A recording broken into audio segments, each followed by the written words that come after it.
So we are live on now Instagram and on YouTube. 71% of entrepreneurs with revenues less than $2 million say that they experience depression more than one time per week. Hi, y'all. Thanks so much for joining me. In less than 15 minutes, I'll be sharing with you some more statistics on mental health among entrepreneurs, because this is something that's very important for each and every one of us. May is Mental Health Awareness Month here in the US. And when I came across this study, I was like, hey, you know what? I really want to share this with others because it helped me to see, hey, there's some things that I know I'm experiencing and other entrepreneurs are experiencing. And I wanted to make sure that I share that with you guys. Because, sometimes being an entrepreneur, we can feel like we are on an island all by ourselves, right? Because there's so many things going on. It can be so overwhelming and it can get to you and then become very stressful. Yesterday, I did a live on some of the things that can cause us the stressors in our businesses and in our lives. If you didn't get a chance to see it yesterday live, you can always watch the replay. You can find the replay on my Instagram TV, on my Facebook, and also on YouTube. Because as entrepreneurs, yes, there's a lot that we have to do. And because of that, it can create some stress for us. So I'm Dr. P, and I am the strategic business coach, and I've been a school psychologist for about 10 years in K-12 schools in the US, served on professional organization committees, and I'm also a part-time faculty for a master's program in psychology. So that statistic that I mentioned a few minutes ago, I'm going to repeat it. 71% of entrepreneurs with revenues less than $2 million say that they experience depression more than one time per week. Yes, you heard that correctly. More than one time per week that these entrepreneurs experience depression. Right? So this is a part of a study that was done by the Canadian Mental Health Association when they surveyed entrepreneurs in Canada. The study was conducted and published in 2019. And in their study, they did a nationwide survey of entrepreneurs. And those entrepreneurs included founders, co-founders, and owners. And the businesses were small, they were medium, they were large-sized businesses. And because Canada has two national languages, the survey was actually conducted in English and also in French. So the participants in that study represented diverse industries, locations, and yearly revenue, right? So although 885 entrepreneurs responded to the survey, they were only able to use the responses from 476 entrepreneurs, right? And this is after the data was exported to Excel and they cleaned it. And the data cleaning process isn't something about fixing the numbers. That's not what it's about. It's about making sure that the results that we provide based on research that we collected is actually sound. So it means getting rid of surveys that were not completed or in entirety, or surveys that were duplicates as well, because sometimes, and you guys know, sometimes that you go and you start something, then something distracts you, you go back to it and you start it all over again. So when it comes to having duplicates, it's like removing those things. So that's what the data cleaning process is all about, right? So in this study that they did with entrepreneurs, yes, it is based out of Canada, but here's the thing. As entrepreneurs, we are very likely to start nodding our heads when we hear some of these statistics that they found in that study. Because yes, it was done in Canada. You might be in the US or you might be in some other part of the world, but you might be experiencing similar things to what they found in this study. And that's why I believe it can be so meaningful and powerful for each and every one of us as small business owners, regardless of the size of your business. So out of those 476 entrepreneurs that they used the data from, they had 64% who identified as male and 36% who identified as female. And the favorite part for me in this study was the fact that 64% of the businesses had less than 10 employees. So that's a good amount of businesses who were micro business owners because they had less than 10 employees. So if you have less than 10 employees, then you would want to check out this study, because I know I was really excited about it because I enjoy working with micro business owners. All of you who have less than 10 employees looking to stay small or grow to something big. So really and truly, if this is you, listen up to what they found. And you can always check out the study to learn more about the results, because I'm not going to go through all of the results with you, because by the way, the results of their study, I think, was over 60 pages, maybe like 65 pages. So I'm just doing a summary for you of that study and, highlighting some key points. So getting back to this study, when asked about the stressors that the entrepreneurs were experiencing, they actually reported 7 different dimensions. So they reported stressors from 7 different dimensions. Of those 7 dimensions, the top 3 most commonly reported dimensions were, are you ready for this? Maybe you might even have guessed it, right? First one is a financial dimension. Yep, cash flow. Cash flow was the biggest stressor. Then you might also get the second one right. The second one was from the family dimension, and it's that work-life balance. Then there's a third one. The top three stressors included this one, the operational dimension. I'll give you a few seconds because you might also get this one right too.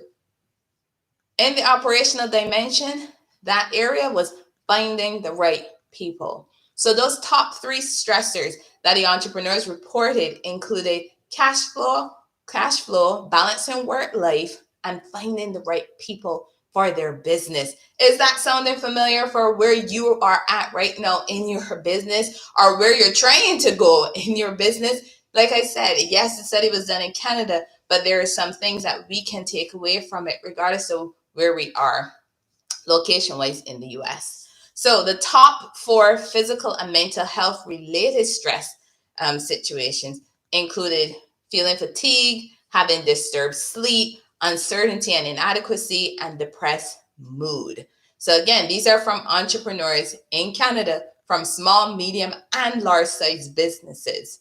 And it included both individuals who identified as male and also individuals who identified as female. In the study, though, they do also break down a difference between male and females with those 4 physical and mental health related stresses that I just mentioned. So you could take a look at that study so that you can find that information if you're curious about those differences. So to help cope with stressors that they're experiencing, the entrepreneurs were asked to share, okay, what do you do? How do you cope with these stressors that you talked about? You talked about fatigue, disturbed sleep, uncertainty, depressed mood. You talked about the financial dimension, the family dimension, the operational dimension. So what do you do, to cope with it? So 61% of those entrepreneurs said that they keep being persistent. 55% said that they delegate. And if you've watched my videos before, I've mentioned delegation is a big thing. It is something we can do to alleviate a lot of stress from ourselves. Yes, it is our business, but we don't have to do everything all by ourselves. Yes, I understand budget can be very constraining, and right now where you're at, you might not be able to hire a full-time person, but there are some options out there that you could look into. Look to see if there's a freelancing option on a website such as Fiverr. Fiverr does have it. Upwork also is another one where you could go and you can find freelancers who might be within your budget. Point is, there are options out there that you don't have to be doing all of this by yourself, and always work within your budget. So getting back to this with the coping strategies, some other coping strategies that these entrepreneurs mentioned were developing a sense of purpose, making intuitive decisions, and motivating their employees, because those are also ways that you can help with coping with the stress that you're facing. But for personal coping strategies, though, they reported that they take time out for breaks. 45% that they take time out for breaks, right? 43% said that they exercise regularly. So if you've been putting off that exercise, come on, get up and move, do that exercise, because the positive endorphins that are released when we do exercise can create such a positive effect in our bodies and in how we interact and how we do our thinking and problem solving. If you're doubting me, ask somebody in the fitness world, ask somebody in the health world about those benefits of exercise. So the third thing that was mentioned for the personal coping strategies were talking to someone.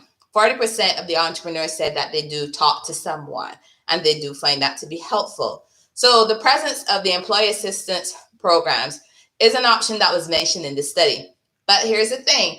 It might not be available in every business. It could depend on, and this is what the Canadian Mental Health Association found. They found that the presence of employee assistance programs really depended on the developmental stage of the business. It also depended on the revenue of the business and the number of employees. So the earlier stage a business was in, the less likely that they had an employee assistance program. The lower the revenue, the more likely they did not have an employee assistance program. So that was just something that the Canadian Mental Health Association wanted to make sure that they highlighted in their results. So let's talk about some of the mental health needs, because it is Mental Health Awareness Month here in the US. So in the study that the Canadian Mental Health Association conducted, the top 4 mental health needs were, are you ready for this? The first one was work-life balance. The second one was more resources to deal with stress. The third was access to mental health services. And the fourth was training and education in mental health. Those were the top 4 needs that the entrepreneurs in that study, from those 476 entrepreneurs that they surveyed, that's what they reported. They reported those top 4 mental health needs. So for you statisticians out there, and I know some of you are out there watching this, there was a positive relationship between the business's annual revenue and their mental health needs. You can check out that study to see some more explanation on that positive relationship if you're curious about it. So the biggest barriers to seeking mental health services was also something that the researchers looked into. And the biggest barriers, the biggest barriers that they found were the cost of mental health and limited awareness of the available supports. Because I know I've worked in organizations before, and when I talk about, hey, you have the such and such supports that is included in our benefits package, I remember a lot of people looking at me like, what are you talking about? That's not true.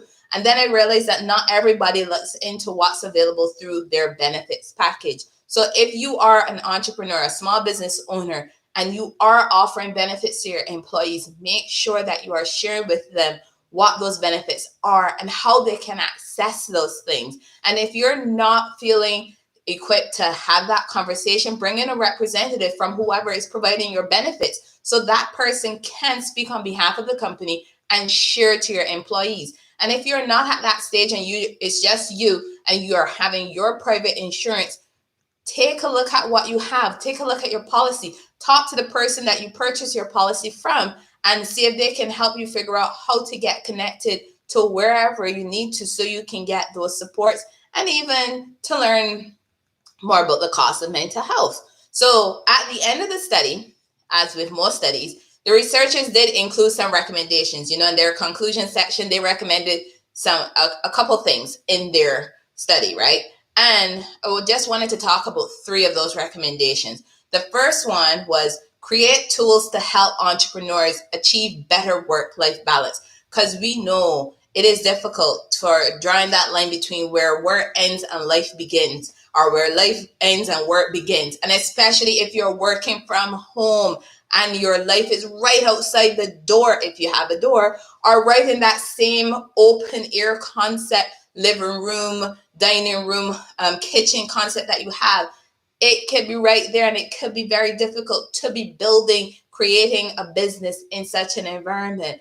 And sometimes you might be accused of spending too much time on work and not enough time with your family, your friends, with your life other than working. So we do need to create some tools to help entrepreneurs achieve better work-life balance. So the second one was shift the popular view of entrepreneurs and entrepreneurship, because we always hear about, oh, it's so tiring being an entrepreneur, it's all this work, and it sounds very much so negative. I don't know about y'all, but it does sound a little negative.